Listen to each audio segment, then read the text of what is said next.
Hello and welcome to another edition of The Scramble, the only student-produced political show in Las Vegas. Here on The Scramble, we are all about free speech and political freedoms. Today we are joined by Robert Roussel III, a former European basketball player. Adrienne Lefebvre, she enjoys being on panels and talking about panels. And our newest panelist, Mark Ciavola. Mark, since you're the newest, tell us a little bit about yourself. Well, I'm a junior studying political science. I'm also a senator in CSUN student government representing the College of Liberal Arts. Thank you, Mark. Now let's jump right into today's topics. Last week we talked about the popularity of the Invisible Children of Uganda, a YouTube video detailing the horrific exploits of dictator Joseph Kony. Some describe the video as a call to action, while others say this is just the latest viral video craze. Today we have updates on the story. Jason Russell, the video's creator and co-founder of Invisible Children, was arrested for indecent exposure. Bizarre behavior that some say damages both his personal image and the legitimacy of his cause. Also this week, a group of northern Ugandans people directly affected by Kony expressed outrage at what they call misrepresentation of the video. Mark, first question, you break you in a little bit. What is your take on both events, and what do you believe the fallout will be? Well, I think that, we live at a time when things happen so quickly. And we really need to be careful what causes we get behind. We need to know who, in fact, is behind those causes and whether they're legitimate organizations or they are like a fad. And I think this really goes to show that you've got to be a little bit more careful when deciding, where to send your money, which causes to get behind, and how they affect the people in those locations, like you're saying with the people in Uganda. Adrienne, do you agree with them? I do. I feel like the people that responding to the video, that they were there, I mean, some of the footage that I saw, they actually started throwing stones and stuff. And I think that's a big problem, that we as Americans tend to be very ethnocentric. We think, well, this is the way that it needs to be, and then we're going to make a movie about it and say this is it. And then you go to those people, you go to those places, and it's not at all the way that they would represent the issues that they're dealing with. And I think that that's really, this is a really good example of that kind of situation. Robert? Yeah, I think one of the outrages that they had was the fact that they, the big thing they were trying to do with this video was make Kony a celebrity, make him, widely known, and for the Ugandans, they were looking at that like, wait a minute, like, why are you, making this guy such well known? Like, look at what he's done for us. They didn't really understand what exactly it was that they were trying to do. So I feel that was a big part. As far as him, going out and doing the things that he did, and how that affects him, I don't know if it damages the cause as much as it damages his reputation, because I feel like the cause has been damaged by, I've read a ton of articles coming out and telling, where the money is going. Only 30% of the money that is actually brought in is actually going to help actually fight this thing, and what that money does is pay for weapons for the Ugandan military, which, as articles and reports have shown, that they are also doing, maybe not on the same scale as Joseph Kony, but they are also going in and murdering people and raping people and doing those kinds of atrocities. So I feel like the cause is already damaged, but doing the things that he did makes his personal reputation look a lot worse, and I don't feel like it damages the cause all that much, because I feel like that, with the articles coming out, it's already almost dead in the water. Do you believe the cause is justified, though? I believe that Americans should know about what's going on in the rest of the world. We should know about these things. As she said, we're definitely ethnocentric when we think about, whether or not things affect us directly.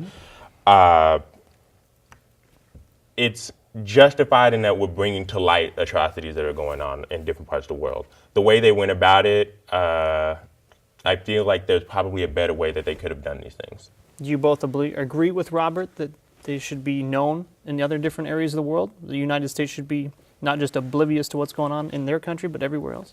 Well, absolutely. I think there's certainly, it would behoove us all to be aware of things outside of our own little bubbles. I don't know that, like we talked about last week, this is the kind of thing where they turn it into a big social movement, and it's one of those things that's here and then gone again in the blink of an eye. And I think finding our friend who made the video in various stages of undress, Like Mark Put it said. nicely. Like Mark said, I think that in so many ways we're looking for the little soundbite to tell us what we're supposed to think about something. And here's a perfect example of someone who put together a video about a cause that is a reality, but certainly not a cause that the people who are involved in it would have it represented as. And I think a little bit of just a little bit of initiative on our part to inform and educate ourselves about what this is, who this is, what this is going on. It would change a lot of these flash in the pan movements. Perfect. Starting off hot on the Scramble, we go now to Dominique Washington for our Woman on the Street perspective on our question of the week.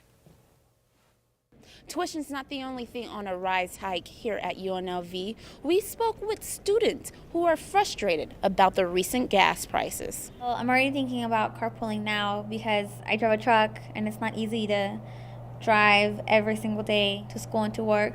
With the economy right now, it's just making everything harder on us as students. We're already working full time, going to school. It just adds a lot of extra stress to us. We actually used to put a quarter tank in our vehicles. Now we put a half tank. So that is a lot of money that we actually coming out of pocket. So that has affected the whole company. Reporting for the Scramble, this is Dominique Washington.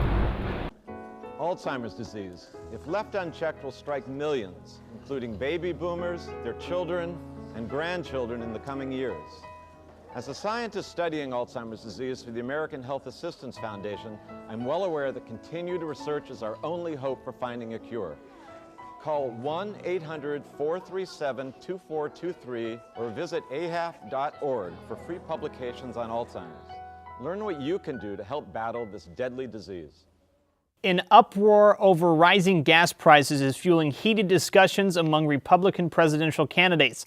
And the president re-election team, recent polls suggest that rising gas prices will hurt Obama's campaign in the fall. In response to Republican claims that the president is not doing enough to control the cost of gas, Obama argued that he has no control over the price of gas and that rising gas consumption in India and China are more than just a factor in increases at the pump. Former House Speaker Newt Gingrich has said his goal is to get gas prices down to $2.50 a gallon. Clearly, this issue is not going away. Adrian, do you believe that the president does have some control over gas prices?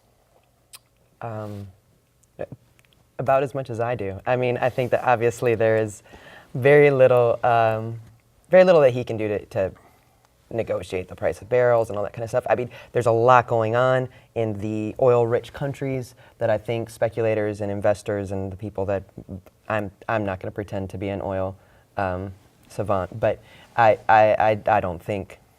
Certainly, anything that's uncomfortable for the American people is going to negatively impact whoever's in office because he's our little figurehead, the guy that we go to be upset with. But does he have control over it? I think he could. I think he could influence a number of things, certainly with foreign policy, things of that nature.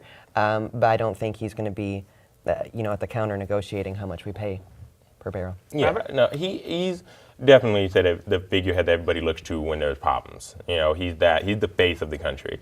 There's a myriad of different factors that go into gas prices. What's going on in the Middle East, consumption, as you said, with China and India, with China becoming a major player as far as economically, their use of oil is shot up. You have speculators, who just guess on what they think the price of gas is going to be, and that causes gas to shoot up. Like gas, I feel. In 2008, before Obama was inaugurated, gas had dropped down to $1.67 a gallon. For whatever reason, I have no earthly idea because it was a 3-month plunge from $3.86 to $1.67, then it shot right back up again. I just like her. I'm not going to pretend to know a whole lot about oil and gas prices, but I don't think that the president himself has a huge influence. He could put forth policies, he could try and do something to regulate speculation and stuff like that, but he can't come in and say, look, gas is going to be $1.50 a gallon, and it's going to be that way. It's just not going to happen like that. Mark, comments? Yeah, this is ridiculous. I mean, this president has had a hostile relationship with domestic energy production since before he took office. He attacked Republicans in the summer of 2008 for high gas prices, and now he has no control over gas prices. I mean, you have to pick one.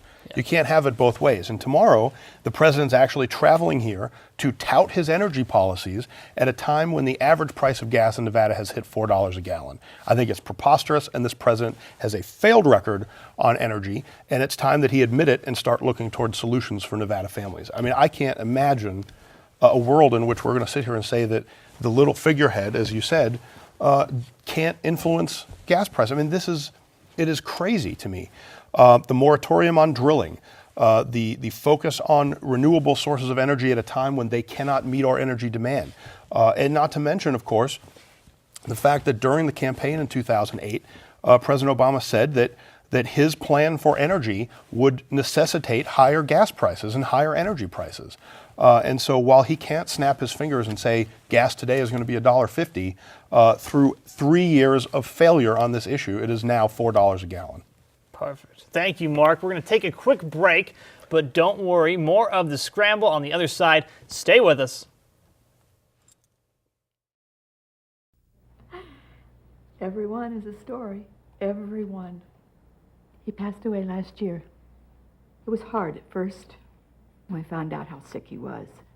The doctor suggested hospice care at home. He came home, and that was wonderful. And the hospice helped a great deal. They were there whenever we needed them. They helped me take care of him. I didn't know. I didn't know where to start, what to do, what his needs were going to be. As the illness got worse and worse, they were there with help and suggestions and just how to do it, how to cope with it. They made his last months comfortable, pain-free, which was a blessing. We were able to find some joy till the very end. Just like the Air Force Thunderbird pilot I flew with, I have to make split-second decisions as a top fuel driver. Hi, I'm Brandon Bernstein, driver for Kenny Bernstein's 2010 Copart Lucas Oil Top Fuel Dragster. To make it in the NHRA, I've had to work hard, stay focused, and make smart decisions along the way. To reach your goals, you need to think straight, stay on track, and give your very best effort in everything you do. Make the right choices today and be ready for the challenges tomorrow. This message brought to you by the U.S. Air Force.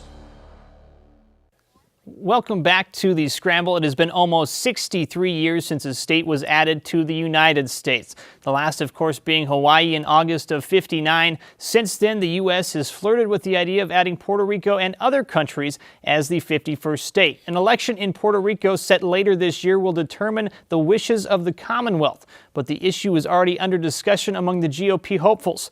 Candidate Santorum says if Puerto Rico wants to be considered for statehood, they should be required to speak English.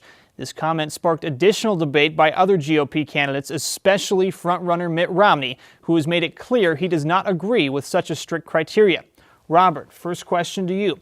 Do you think Puerto Rico should become the 51st state of the United States? I don't really see the point of Puerto Rico becoming the 51st state. I know I said it's kind of far off. You got to get through Cuba and Dominican Republic, so there's a couple countries that get to before you even get to Puerto Rico.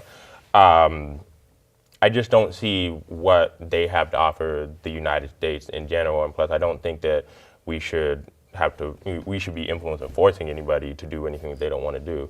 I'm glad that they have their own vote, and they decide whether or not they want to, become a state, but I don't necessarily see what they have necessarily to offer us. As far as the English is concerned, if that was the case, then I think Southern California and Arizona may not be states either. If we would, because we have to require the English to be particularly spoken. I mean, we're multilingual, we're multiracial, multi-ethnic country. Business is done in a lot of different languages, and I think that trying to force one particular language onto a people that speaks a multitude of languages, it's just not going to work. Thank you, Robert. Mark, question posed to you. What does Puerto Rico have to offer? Well, first and foremost, Democratic voters. 2 years ago, the Democratic Party in control of Congress tried to make them a state via legislation. And this needs to be a decision made by the Puerto Rican people themselves. They have these votes every so often, and statehood usually fails. And right now they receive a lot of benefits from the United States without statehood. And so I think a lot of people in Puerto Rico want to retain that sense of independence, and that's their right to do. As far as the English issue, English is the only language in which business is done in this country everywhere. There are places that business is done in multiple languages, but English really is the main language, and there are people in Puerto Rico who do speak English, and a lot of people who do, and so I don't see that being a problem. But to Robert's point, business on a national level here is done in English, and so I think it's just something to keep in mind. I think the comments by Rick Santorum were unnecessary, and I don't agree with him either. Disagree on English having spoken in Puerto Rico to become U.S. To be forced on them, absolutely. Adrian? Well, I think even more than business, though, I mean, I think that we're inviting them, or if they so vote, to become part of the United States. I can't think of anything more unifying than language. Again, though, I certainly don't think that I understand that English and Spanish are their two official languages in the country, and I certainly don't think in any way that telling them that they have to use English is going to make or break their becoming a part of the United States. The first part of the question, as far as should they become, or I agree with Mark, that they're going to vote on this, and I think that it could definitely impact. I understand they already pay taxes to us, and that they would, if they became a state, they would get military protection and things of this nature. Certainly, I don't think it's even something that's going to. We're obviously not going to have an impact on it. Mr. Santorum isn't going to have an impact on it. They are going to vote come August and decide for themselves. And I think there's probably a large majority of people that want to maintain their own sovereignty as Puerto Rico. I'm not sure that's going to happen. I'm not sure how relevant this is. Perfect. Thank you, guys. It seems like the age-old problem of bullying has reared its ugly head yet again. Last week, Rutgers student Darren Ravi was convicted of a felony and could face up to 10 years in prison for secretly filming his roommate having sex with another man and inviting others to watch. Ravi's roommate Tyler Clemente committed suicide shortly after the word of the event spread. Although Ravi did not directly cause the death, he was charged with a hate crime, and his conviction could lead to deportation back to his native India. Some people believe the punishment is too harsh and see this as an abuse of hate crime laws. Mark, do you believe that the current hate crime laws are unnecessary? And if not, do you believe the laws are too rigid? I think hate crime legislation is a farce. The entire point of hate crime legislation is to prevent these types of things, and it doesn't. All it does is add a penalty at the end after the crime has already been committed. There need to be first of all, I just want to mention that it is not just the LGBT community that faces bullying. There are overweight kids everywhere that have faced bullying since the beginning of time. Bullying happens. Kids are jerks, and they grow up and become bigger jerks. I mean, that's really the way life is. And so I think we need to look at the situation, and we need to say, whether or not there's fault for the incident itself. Because again, hate crimes legislation does not prevent the crimes that it purports to prevent. In fact, in a lot of these hate crimes, and not in this particular situation, but in violent crimes that happen on the street and everywhere else, it would be far better if gay and lesbian people could defend themselves via the Second Amendment than have to deal with hate crimes that don't accomplish a single thing. Adrian, do you agree with Mark that hate crime laws are failing to live up to its own purpose? I actually agree with, I don't know, farce, what a great word. I mean, just throw that one out there. I think that the language used in a lot of those laws are dangerous. I think that it could really start infringing. I mean, who's to say that someone says something to me that is, specifically in this case, I think that it is abuse of hate crime laws, because this is a guy that's documented that he texted and said, I have no problem with you being a homosexual. Please don't not be my roommate. He's a dumb kid playing a really awful joke. One that he might have actually played on his roommate had he been sleeping with a girl. Right. Well, absolutely. So the homosexuality isn't even in this equation, absolutely, as far as I'm concerned. And I think that that's where hate crime laws are really going to be dangerous. A lot of that language is dangerous. Who's to say that something was committed against me because of A, B, or C, and then it gets escalated. Let's look at the situation. Like Mark said, we're dealing with something that is just ingrained in our culture. We are a pretty sick society, and if we want to change this, let's stop screwing around with piling policy on top of things. Let's start looking at changing the culture so that we are all, as a community, interested in respecting and upholding the dignity of the human person. And that begins with what I am doing. How am I treating the people in my life? Let's simplify this and let's stop that. I really do think that that's an abuse of it. And I do think that this is the beginning of the abuse of those things. So that's all I have to say about Robert, I know you're rearing to go over here. Well, yeah, as much as I would like to disagree, I can't, because I've been arguing against hate crime legislation for the longest time.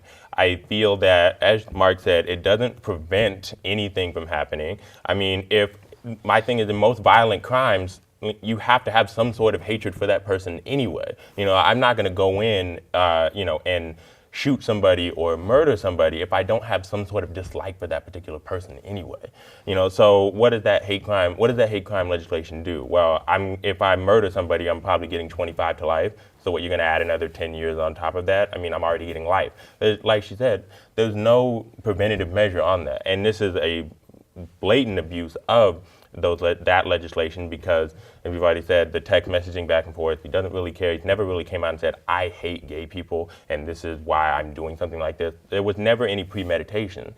So for me, like you said, it's a terrible prank. It's awful that something like this happened, but to send a man to prison for 10 years because of an awful joke and maybe deport him back to his country, I think it's really, really harsh. It's really extreme. Thank you, guys. We're going to take a quick break. When we come back, it's time for the final question. Stay with us right here on The Scramble.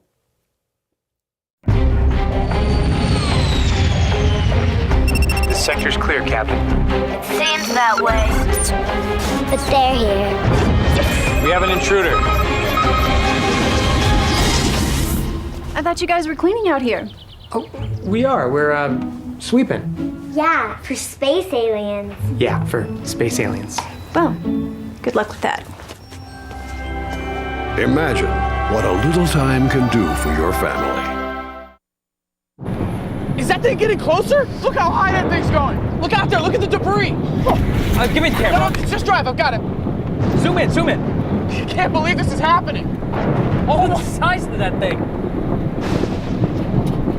It's everywhere. Are you getting this? Yeah, I've got it. What was that? It's the National Guard. How'd they get here so fast? I don't know. Pull over. Pull over. Do you have what it takes to head into the heart of the storm? Check out NationalGuard.com. Welcome back to The Scramble. Religion and politics is nothing new. John F. Kennedy proudly proclaimed his Catholicism, and George W. Bush openly referred to his conservative Christian beliefs, including his opposition to abortion. Now do we have a new animal in Rick Santorum. Santorum claims that he and his faith work in tandem, that decisions he makes are based on his religious beliefs.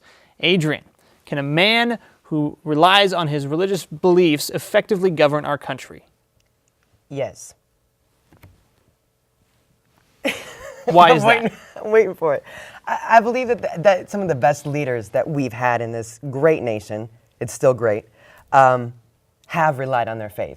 And let's not screw around with linguistics here. I think that religion, faith, believe me, whoever you're talking about is led by some sense of some ideology in some way. Rick Santorum's a Catholic, pretty much all out there what a lot of those beliefs entail right now. I absolutely do think that he could govern this nation, abide by its laws. He has in his entire life. And I think that whether we want to believe it or not, most of our leaders, and some of the best, relied quite heavily, if not solely, on their faith to lead this nation. Absolutely, I believe that he can. Robert, do you agree with her? In a way, could he be the president and could he do things? Yes. Would Congress or the Supreme Court allow him to do some of the things that he wants to do? Probably not. That's why the checks and balances are in place. Everybody, as you said, everybody has some sort of religious ideology or something like that. Those people who are in office, whether they are Catholic or whether they're Protestant or whatever the case may be. So they do lead with that in mind. However, they're not going to put forth or not going to be able to put forth policy changes based solely on those things because you have the checks and balances in place that we do have in place. The Supreme Court is going to look at it and go, oh, okay, well, that has a religious ideology behind it, and that's unconstitutional. When based on the First Amendment, things like that. So he could be a good leader. I don't know, but he wouldn't be able to strictly lead and govern strictly by his faith alone. Nor do I think he would ever intend to. I think that the media is making, the fact that he is so religious such a big thing right now, just for the fact that it's fun. And, he's up against Romney and... Well, yeah, it's a soundbite. It's just a big soundbite, and that's the fun thing to point. Oh, he said that. He said this and said that. It's fun to put on TV because it gets eyes on TV. A lot of good material from Mark, can Santorum lead this country based on his religious beliefs? Yeah, I can tell you that some of Rick Santorum's pets could probably lead this country better than the president we have right now. And to be honest with you. This always becomes an issue in Republican elections, but never in Democratic elections. It's remarkable to me that only Republicans, their faith is what guides them and leads them, and they're going to try to impose a theocracy on our country. Rick Santorum is pro-faith, he's pro-family, he's pro all of these things, but do you know who else is? The African-American black community, and they're overwhelmingly Democratic. The Hispanic community, and they're overwhelmingly Hispanic. If we're going to play the game of saying that, well, if you're a member of the black community, you're probably too religious to be president, or if you're Hispanic, or if you're this or you're that, or if you're gay, you may want to impose gay things on America. We really shouldn't be in the business of deciding who can and can't be president based on where their upbringing comes from, or their personal beliefs. We should let the American people decide, and we will this November. Given his stance on prayer in the public schools and the U.S. Constitution that prohibits the establishment of religion by government, can Santorum abide by the laws of the land? Well, first of all, the U.S. Constitution prevents the federal government from establishing an official religion. Praying in school does not establish an official religion, and nor is it guided by the federal government. If people decide to pray in a public school, that's their business. And so I think, honestly, the federal government should stay out of religion altogether.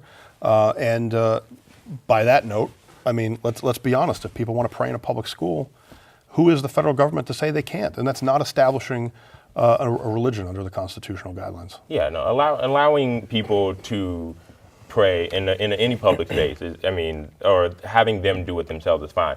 The only problem would be is if a school district mandated something like that, or somebody tried to mandate, no, every child that goes to this particular school must, at this particular time, have the prayer. And I don't think... And I'll go further to say, on what you're saying, that it's not even so much that they mandate a time set aside for prayer, but that they force you to say the same prayer that you may not agree with. Exactly. If a school gives you 5 minutes of silence every morning for you to say whatever prayer you feel like saying, it doesn't violate anyone's rights. Yeah, you don't have to say, you wouldn't have to go, okay, well, I'm stuck here to say this prayer. You could, if you don't believe in any particular thing, okay, well, that's time where you could read a book, that's time where you could do other things. As long as they're not forcing a particular religion on you, I don't feel like there's any real issue with this. If they're going to allow prayer, if they're going to allow time for people to pray in school, then the time should just be for either prayer or prayer for whatever religion that you practice.